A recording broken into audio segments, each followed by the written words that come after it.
Yes, children. Last time I explained you the orally the story of Jody's fawn. Now let us go line by line explanation. Okay, with pictures. This is Jody's fawn. This is lesson number 6. See, once Jody's father Penny was bitten by a rattlesnake. Rattlesnake means a very poisonous snake. Okay, so he was bitten. Who was bitten by snake? Penny's father. Then what happened? Then he quickly killed a doe and used the doe's heart and liver to draw out the poison.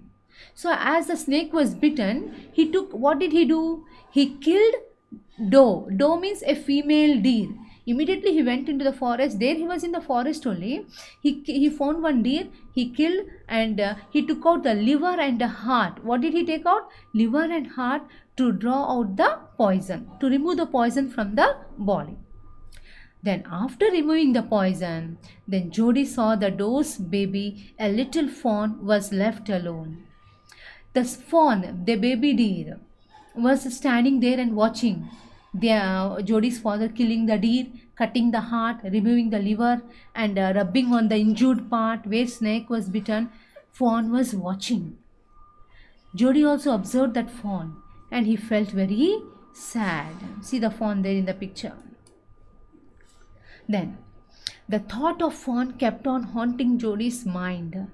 So, father, what did he do? He killed the doe, he removed the heart and liver, rubbed on the injured part where snake was bitten, and he removed all the poison. Draw out the poison means removed all the poison from the body, in his body, and both of them were survived. Jody's father was fine, and both of them came to the house. After coming to the house also, Jody's mind was haunting about fawn. That means haunting means coming back. Array, we killed the mother, the baby is left there alone. Array, we killed the mother, the baby is left there alone. It was haunting in Jody's mind. Haunting means coming, reminding again and again, again and again. Array, baby was left alone, fawn was left alone, fawn was left alone there in the forest. What about the fawn? Mother was died, mother was killed. What about the fawn? He was thinking about that one only. Then one day he quietly went to his father's bed side and asked him how he was feeling. He went. One day Jody was thinking, worried about the fawn, and one day he went to father and said, Daddy, Daddy, how are you feeling? Daddy said, I am father. Then father said that he was fine. I am fine. Then Jody said, Father, once think of the fawn whose mother was killed by you in order to save your life. Then Jody said, Daddy, once think of the fawn whose mother was killed by you. To save your life, you killed one mother. Then what about that baby? Once, father, think. Who said? Jody said. Then Jody taking permission from parents. He's taking permission. So he said, I wanted to bring the fawn home and raise it.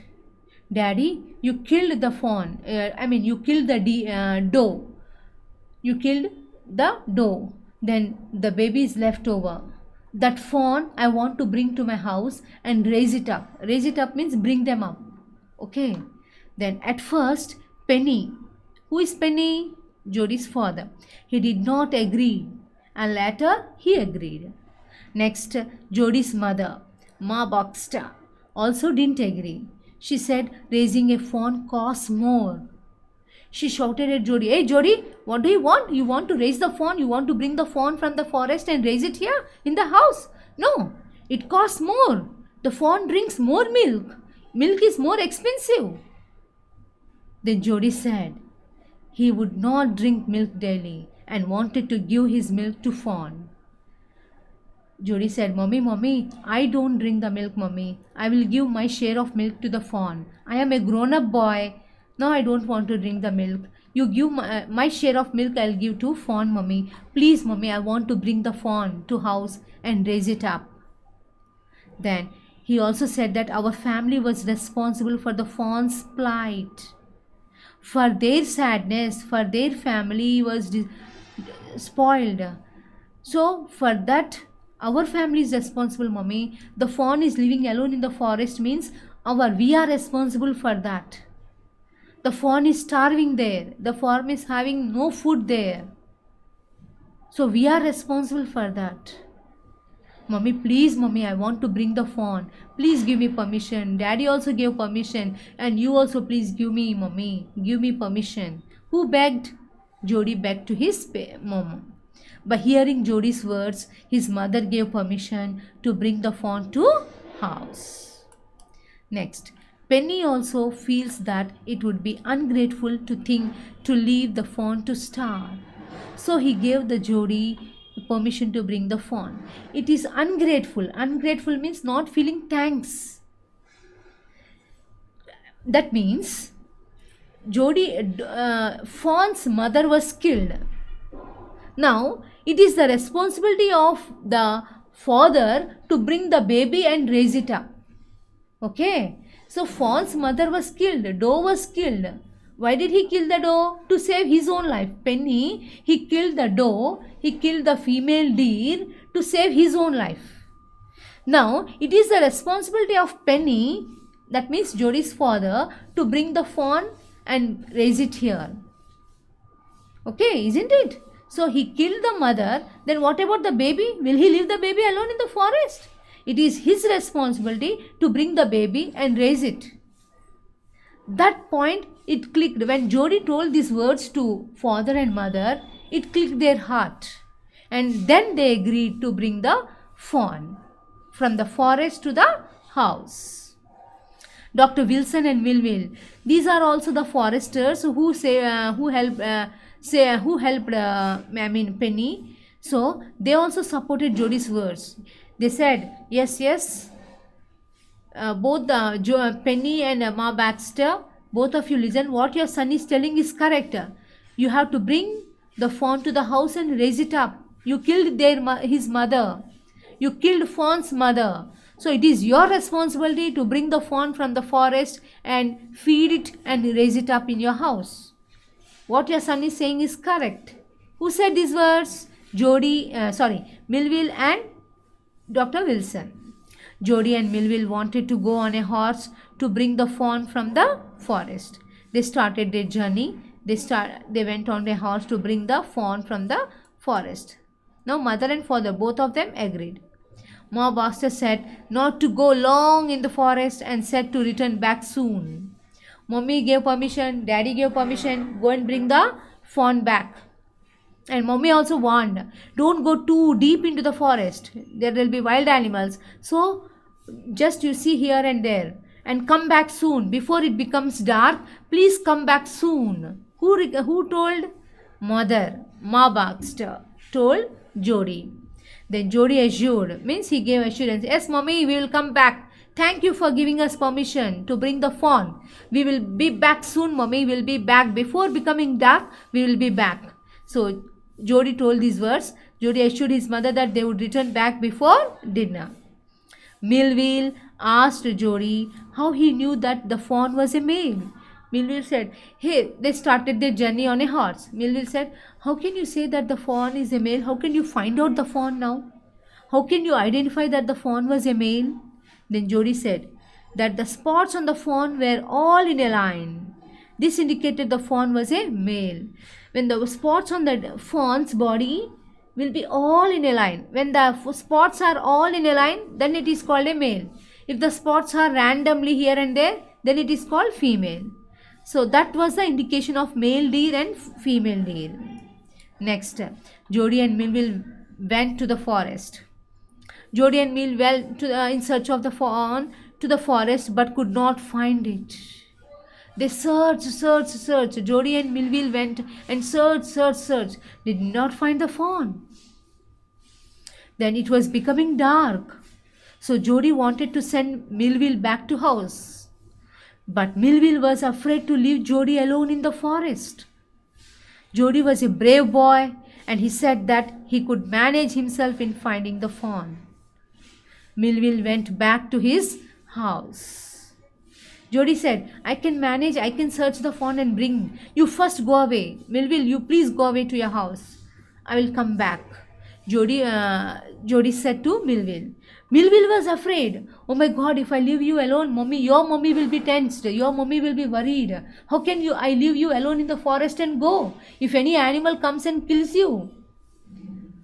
Melville said to Jody. Jody said, "No, no, don't be afraid. Don't be frightened. I am a brave boy. I can manage myself. You go away to the house.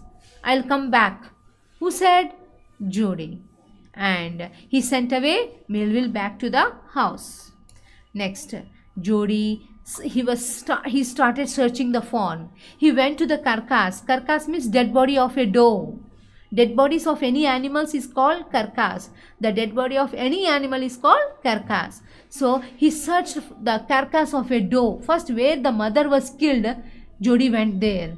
He searched.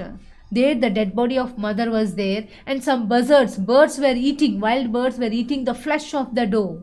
The dead body of a doe was lying down there. The buzzards were eating the flesh of a doe.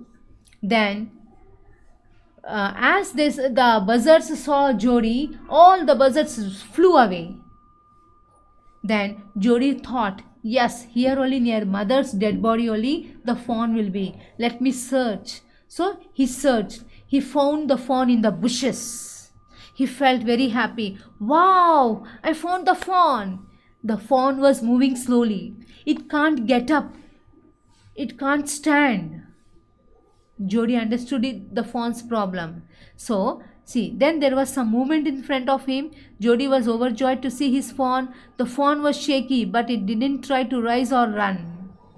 The fawn was moving. It was shaking, but it could not rise up. It could not run. So then what did Jody do? Jody carried the fawn in his arms. It was a long distance to walk, and somehow he reached the home. Jody walked. He was carrying. The fawn was a little bit heavy. Jody was a small boy. Sometimes he kept the fawn on the shoulders. Sometimes he kept the fawn on the right shoulder, left shoulder, on the back, on the head, and sometimes he carried the fawn in the arms. Anyhow, he was struggling. The forest was very long from the house. Anyhow, he brought the fawn to the house. Next, after bringing the fawn to the house, Jody's parents feels very happy. Jody took the fawn to his parents. His parents felt happy for the Jody's wish of raising the fawn. Jody offered the milk to the fawn in the gourd. Gourd means it was a bowl where liquids are kept. So the fawn could not drink. Jody offered the milk, but the fawn could not drink the milk from the gourd. So what did Jody do? He dipped his fingers into the milk, and with that fingers he thrusted in the mouth of a fawn. He thrusted those fingers. He dipped his fingers into the milk, and those fingers he kept into the mouth of a fawn. The fawn tasted the milk. The milk was very nice. So from then onwards, the fawn started drinking the milk from the gourd. See, the fawn could not drink first. Then Jody dipped his fingers in the milk and thrust them into the fawn's soft mouth. The fawn drank the milk so greedily. The fawn came to know the taste of the milk and drank the milk so greedily. He lowered his fingers into the gourd, and the fawn drank from the gourd. So this is the story. Okay, children. So once we should be thankful, children. What we came to know is from this story is we should be thankful. If anybody helps you, you also should be thankful to them, and you also should try to help them in some other way. You should not simply leave, I helped now over. If he helped now over, his time came, he helped, okay, leave it. Why for us? No, we should not think like that. We should feel grateful. Grateful means thankful. When anybody helps you, you also should think of them, and you have to, I should help him one day or the other. In somehow or the other, I should help. You should think like that, and you have to help them. You should not just leave it. Now, see, Jody is thinking of the fawn. Why did he think of the fawn? Because fawn's mother was killed.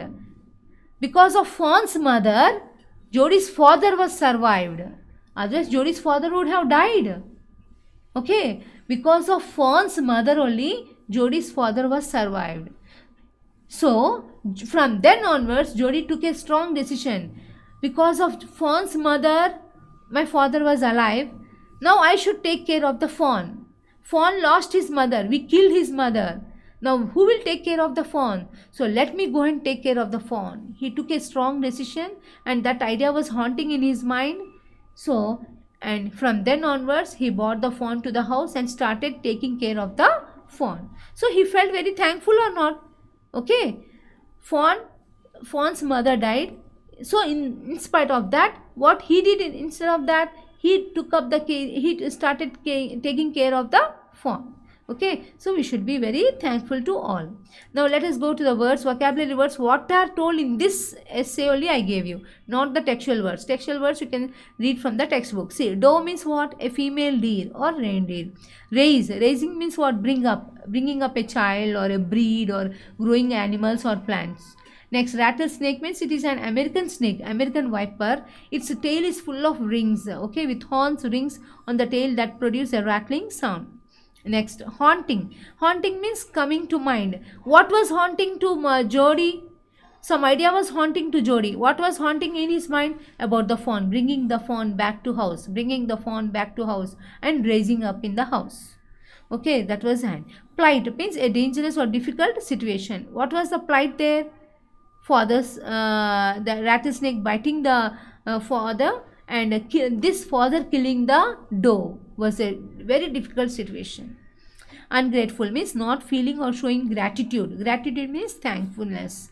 Starve, go hungry. Who was starving here? The fawn was starving, feeling hungry. Why feeling hungry? Mother died. Then there was no food, no milk for the fawn to drink. As mother died, did he get the milk? No. So who was starving here? The fawn was starving. Assured, making sure. Who was assuring? Making sure. Jody assured that mommy, I'll come before becoming back.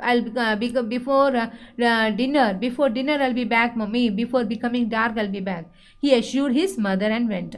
Carcass means the dead body of an animal. Guard means a container for liquids. Thrust means put in with force. Okay, I think you have understood this story. Now who is the author here? Let us see here. Marjorie Kinnan Rawlings. She was born on 8th of August in the year 1896 in Washington DC. She was an American author who lived in rural Florida. Her best work was The Yearling, which won Pulitzer Prize for fiction in 1939. It was later made into a movie. The Yearling, this story was made as a movie also. You can see in the YouTube. She died on 14th December in the year 1953 in Florida. Okay, so what is the next last? What are the characters? Let us go back once to the characters. Jody, a teenage boy. Penny Baxter, Jody's father. Ma Baxter, Jody's mother. And Dr. Wilson and Melville, these are the foresters who helped Jody in bringing the fawn, okay, from the forest. I think you have understood the story. If you have any doubts, you can call me and ask. Okay children, bye.